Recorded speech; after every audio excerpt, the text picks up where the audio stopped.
well, it's not necessarily the three S's. It's just the number three. That's the strength here. And the reality is that things in three, they're just dosed nicely. And there's three bears, three little pigs. It comes up in children's literature. It's easy to remember. That's, there's a lot of, I could talk probably for 3 to 30 minutes on that.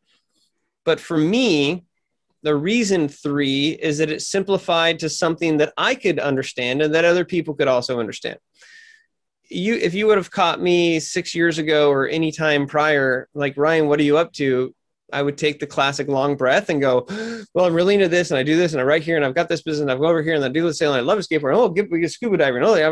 Just, there's like, humans are dynamic. You obviously have more than three things that are going on. And when you are initially meeting someone and they're like, hey, what's up? What are you up to? Nice to meet you. And you go, oh, well, it's nice to meet you too. I'm really into this and this and this and this and this and this and this and this. And then you're like, they've lost you. You become the bear that I talk about in my first TEDx talk, that you're literally jumping out of the woods at someone and all the conversation stops at the root of their brain. So for me, and this is just in my own brand discovery, and this ended up making it into the book Ditch the Act, and it's a core piece of the beginning process. I've called the process the rapid reflection discovery process. And the basis is that your brand, because you are your brand, I hear that's your logo, your brand, I believe, is a combination, or really the intersection between what you want to be known for and what other people think about you. Now, based on where you are in this branding process, there might be some, a lot, or no overlap.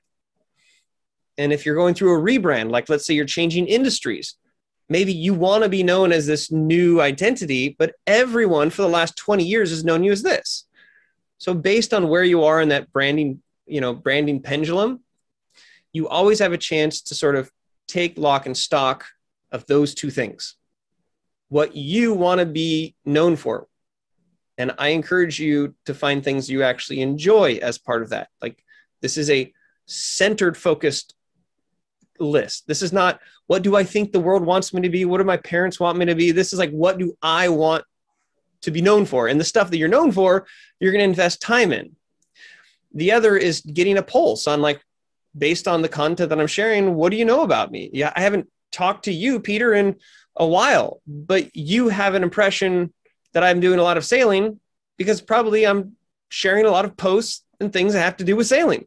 So at any given point, there's that really the Venn diagram of those two things. So as a process, you can internally decide, this is a long list of what I want to be known for.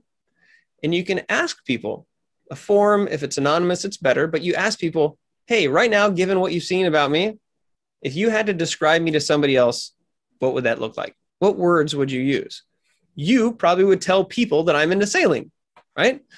And so once you gather that data, what everybody else thinks and what you want, you can start to see which ones overlap. And the hard part is reducing down those major buckets to 3. But to help, I encourage people to figure out sort of professionally, what is some characteristic you want to be known for? And for me, that's speaking.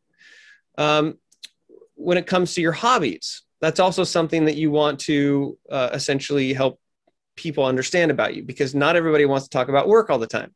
So for me, that's sailing. And the other S, if we threw out the stick figure, but technically, according to this format that I help people work through, it's more about your personality trait. And so for me, that would be like high energy or positive or ginger. Ginger, that's what it is. So it's the 2 S's and a G.